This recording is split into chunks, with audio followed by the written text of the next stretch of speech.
Hello and welcome to the Columbia Daily Tribune's Behind the Stripes webcast. This is Tribune sports editor Joe Walljasper along with Tribune football beat writer Dave Matter.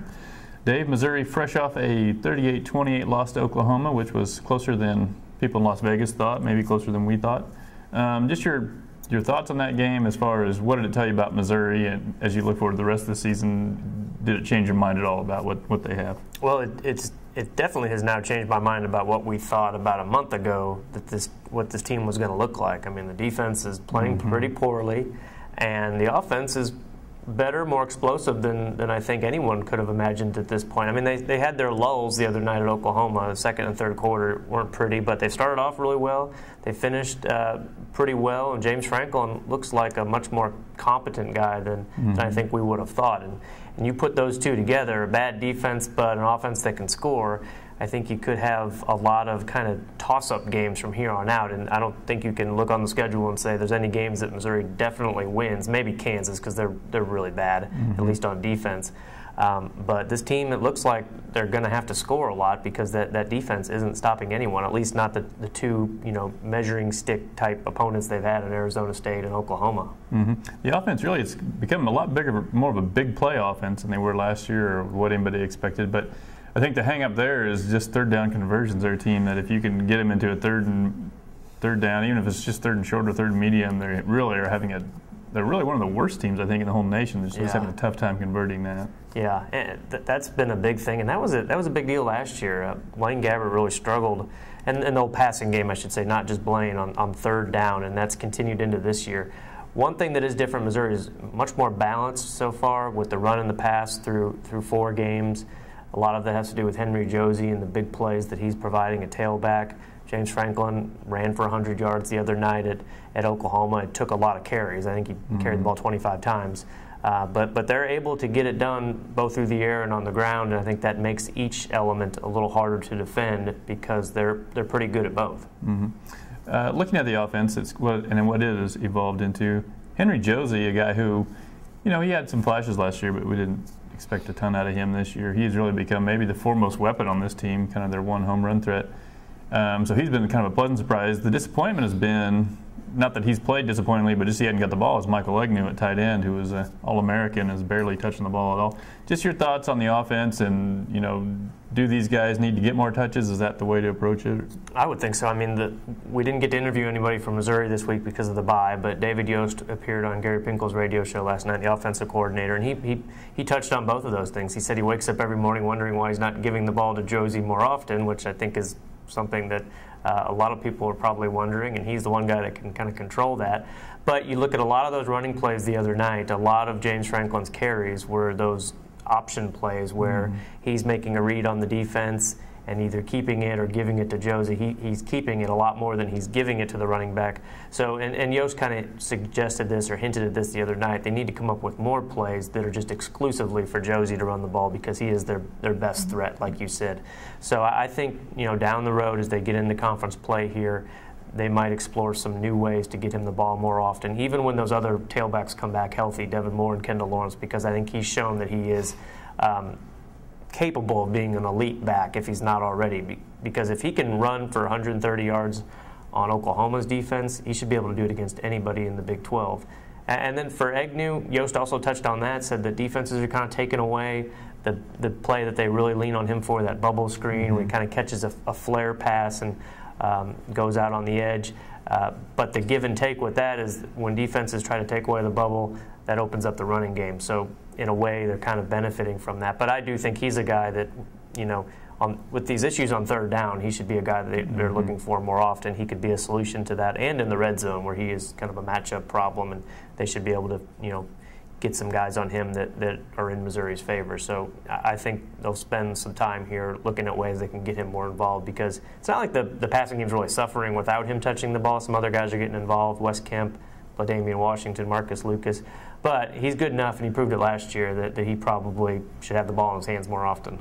Yeah, it's kind of like last year everybody complained that only 2 guys were catching the ball all the time, and now that it is being spread around, people are wondering why Egnew isn't. I kind of agree with you in the sense that on third down and goal line situations, he's a guy that you might want to use more. But as far as just spending a lot of time figuring out ways to get him the ball, I'm not sure that's that productive when you're talking about a possession receiver. I think that's what you do for guys like Macklin or Denaro Alexander, right, who you want to get them an X amount of touches because every time they touch it, they can go the distance. He's not a guy that's going to go the distance, so right. I don't think you're going to want to spend 10 plays out of your script trying to figure out ways to get him the ball. Yeah, and he's a guy also that they say put on about 15, 20 pounds in the offseason, bulked up to maybe look more and play more like a prototypical NFL tight end. Maybe that's affected his quickness. Maybe he's not getting open as easily as he did last year. I'm not really sure. Defensively, like you mentioned, the pass defense has really been disappointing. I don't know if you feel like, in this bye week, Missouri maybe needs to change a little bit of how they're doing it. If they're putting their corners in positions where they're just not able to, that you've seen a ton of times already giving up big plays where they're chasing the receiver down the field and it's not bad coverage, but they just never get their head turned around, and so they're either getting interference or giving up catches. And you've also seen a defensive line that just gets no pressure on the passer, which is, to me, the bigger issue. It's like, I think I had major expectations for those guys, and they've really been kind of a whole lot of nothing against the pass. Yeah, and at this point, I'm not sure what you really do to change. I mean, Dave Steckel also appeared on Gary Pinkel's radio show last night, defensive coordinator, and said that those corners are taught to turn around and look for the ball. They're consistently not doing that, and like you mentioned, two things happen when you don't turn around and look for the ball. You either get called for a penalty or you give up a long pass or a touchdown, and that's been happening consistently through the season so far. So short of just more drill work on those guys, really pounding into them to turn around and look for the ball. I mean, they are good athletes back there. Trey Hobson, Kip Edwards. E.J. Gaines has made a few plays on the ball, but the other guys really haven't yet. And I don't know what other options you have back there. They don't have a lot of experience depth at all. Maybe you start experimenting with some other players up front, maybe the same thing. I don't know. I still think their best players are playing. They're just not getting a lot of production. They've gone to that three-man line at times, and they have one of their defensive ends standing up and rushing that way. That didn't seem to produce much the other night. Maybe you start being a little more aggressive with blitzes.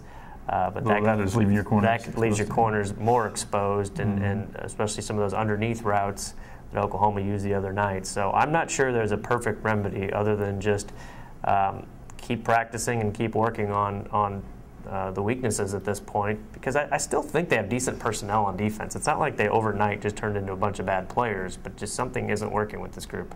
The other thing is, last year they were statistically, looking at total defense, this was not a great defense. It was kind of a middle-of-the-pack defense. They were just great in the red zone. And this year, they're probably statistically in total defense similar, but they're just not good in the red zone either. They're last in the Big 12. They've given up touchdowns on 10 or points on 10, 11 times in the red zone. Maybe last year they were more lucky than There's good. a little bit of luck. And this year maybe they're a little more unlucky than they are bad. So who knows? Okay. Once again, we're on the realignment topic. Last week, the interesting developments were that Oklahoma and Texas Tech and Oklahoma State kind of got shut out in their quest to leave for the Pac-12, so they sort of got back together with the Big 12 and pledged allegiance. Missouri, not quite so sure yet. Your thoughts on, do you think the Big 12 is the best place for Missouri, or would the SEC be better? Well, I think that's up for Missouri leaders to decide at this point, Brady Deaton and Mike Alden. And as we speak, the athletic directors are in the Big 12 are meeting. And I think it's important that Mike Alden kind of takes the temperature of the league to see if this thing is viable, if there is some long-term commitment from the other schools. Do they agree to grant their media rights to the conference, which would, in the words of Oklahoma's president last week, would supply some handcuffs to the league and keep everybody tethered in for a certain amount of time. Missouri seemed to be the one that was backing away from that, or not as invested in that idea the other night, last week when they met. So we'll see if Alden senses that everybody is in and that there is some concessions being made, specifically by Texas, but I don't know what they're going to give in at this point with that Longhorn network. That seems like it's here to stay, at least. Does he decide that the Big 12 is the best place to be?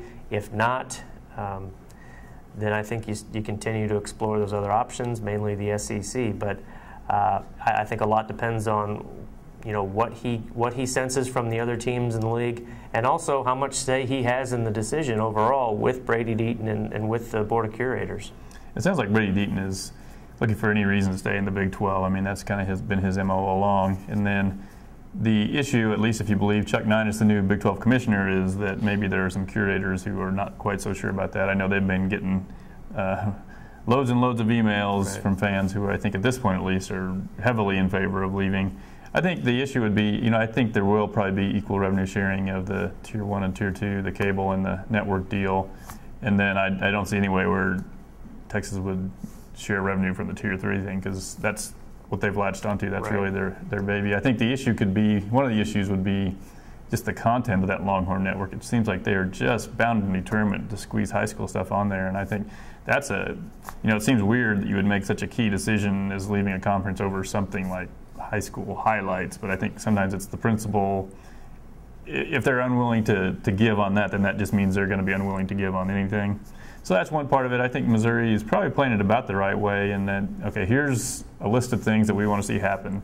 And we, at this point in time, have a little bit of leverage in this matter because it does appear that the SEC has some interest in Missouri. So let's see if that can make something happen, if that can make Texas blink a little bit. I don't know that anybody really expects that it will. But then, if they don't meet your satisfaction, then you've got a decision to make. And I don't know. I think if you just feel like this is going to be a recurring theme, that this is going to be constantly every couple of years, then you can't be afraid to go. In almost every way, logically, the SEC makes more sense. It's better money. It's about $5 million more a year, TV revenue. It's stable. Once you're in there, you're safe. I mean, that league's not going to break up. There are obviously drawbacks, and for me, the biggest drawback is I'm a little bit sentimental about the Big 8 and leaving these traditional rivals, and so that's why I would kind of like to see them stay in the Big 12. But for any sort of tangible, on paper reason, it doesn't make a whole lot of sense. Right, and I agree with the sentimental aspect of it all, but Oklahoma and Oklahoma State had their foot out the door, and they absolutely wanted to leave, and I think that's what Mike Alden and Brady Deaton keep in mind, is that, everyone's on the same page now apparently, but a week ago they were all out the door. So is this league set up to last a long time? Can they put together some $20 million, $30 million exit fee package in so that they can guarantee that everyone sticks around for a while? I don't know. If the other schools aren't willing to do that, then that's a pretty good sign that this is just a temporary fix. Now, one thing that people bring up a lot when people talk about Missouri going to the SEC is, can you win there? It's obviously the best conference in the nation in football. How do you think Missouri would fare in the SEC, and how would they fare on the field? Then maybe in the long term, maybe how would their recruiting suffer or prosper based on that? Well, I think if you compare it to the current setup in the Big 12 with 9 or 10 teams, however you look at it, I don't think it's that much more competitive. I mean, you made this point in print after the game in Oklahoma. The Big 12 is brutal right now. You even take Texas A&M out of the equation. Baylor looks really good. Oklahoma State's a national power right now. Kansas State had a really nice win the other day. I mean, Iowa State's coming along. So there's not many easy wins in this conference right now. Just like there's probably not going to be many easy wins in an SEC West division if that's where Missouri would move to. You have A&M still on the schedule, and Missouri's been very competitive with A&M over the years. LSU and Alabama, they're in another galaxy right now, kind of like Oklahoma is, but Missouri hung with Oklahoma the other night. And then you've got the two Mississippi schools that Missouri, I think, can definitely compete with. And they'd have to play some other teams from the East, Georgia, Florida, Tennessee, Vanderbilt, Kentucky. For the most part, I think Missouri can play with those teams. It will be really difficult to do it week after week after week. But I also think part of it is I think Missouri might get a little bump in recruiting. I think they can still recruit the state of Texas because Texas A&M will be part of the SEC. I think you'll find a lot of kids that want to play in the SEC because of that competition, because of the things we talked about. So I don't think they go in there with suddenly much lower expectations as far as the program goes. You'll see a bump in revenue, and that could really help Missouri with their facilities. Not that their facilities are bad, but I think they would need to step up a little bit to be more competitive in recruiting. And I think the fan base would be really energized by it, maybe see some bigger crowds at home and on the road. So I think there's a lot of upside to going to that conference, and I don't think Missouri just walks in and suddenly becomes Vanderbilt by any means. No, and I think the other thing is the Big 12 currently, as long as it would be a 10-team league, and I guess if Missouri were to stay and the Big 12 survives, they would add at least one team. when you're talking about a 9-game conference schedule as opposed to, I think in the SEC, from everything I've read, would try to keep it at 8. That's a pretty big difference because Missouri, the way they schedule, I don't think they would ever really lose more than 1 non-conference game. So at worst, you would probably be 3-1 in a non-con, and then you've got 8 conference games, and if you can break even there, you're above 500. Whereas in the Big 12 now, look at Missouri's schedule this year. They could very easily, it's going to be a fight to get to 6-6 or 7-5. It's not going to be easy. So that's kind of I think before when it was a 2-division league, the Big 12, and Missouri was in the weaker half of the division, that was kind of just the catbird seat there because you got Iowa State, Colorado, K-State when they were down. Those were 3. You could almost chalk up 3 wins, and Kansas 4 wins a year right there in the conference. So you were basically almost breaking even in the conference before you ever got started. Right. So that's a big difference. I think maybe people are maybe a little overselling the SEC versus the Big 12 in terms of football at the moment. As far as the recruiting goes, I think they could probably stay in Texas. It might shift a little more to the east towards the Houston area, which would probably become a little more SEC country. I think the bigger concern might be not that their Texas recruiting would dry up, but that suddenly you would see Nick Saban and Les Miles showing up in Kansas City and St. Louis. Right now, for the premier players, I think in Missouri, you're basically competing against Bob Stoops in Nebraska and maybe Iowa. You don't see a lot. Texas never comes up to Missouri finding kids, and so really none of those Texas schools do. So I think the difference might be Alabama, Auburn, LSU suddenly sending some guys up. Not like they're going to have an assistant just sitting in St. Louis, but for the premier kids. Yeah. And that's kind of going to be a new thing, and I think it might be attractive to recruits. And not just the in-state recruits, Texas recruits too. I was just looking at the rosters. Alabama only has 4 players from the state of Texas on the roster. If the SEC all of a sudden includes Texas A&M, which it's going to, do they want to shift west a little bit and start getting in there? LSU has about 10 players from Texas. Some of those are walk-ons. Arkansas has recruited Texas pretty well. They've got about 20 players on their roster from Texas. So will you see those schools change their philosophies a little bit there too? But also, Missouri might dip into SEC country a little bit. Josh Henson has experience being part of LSU's staff for 4 years. They are looking at Florida a little bit more, down in the Gulf Coast areas where he recruited at LSU. So I think it can work both ways there. All right, well, that's it for this week. Tune in next week. We might have a little more clarity on the conference realignment, which is what we've been saying for a while. And we'll look forward to Missouri's game at Kansas State.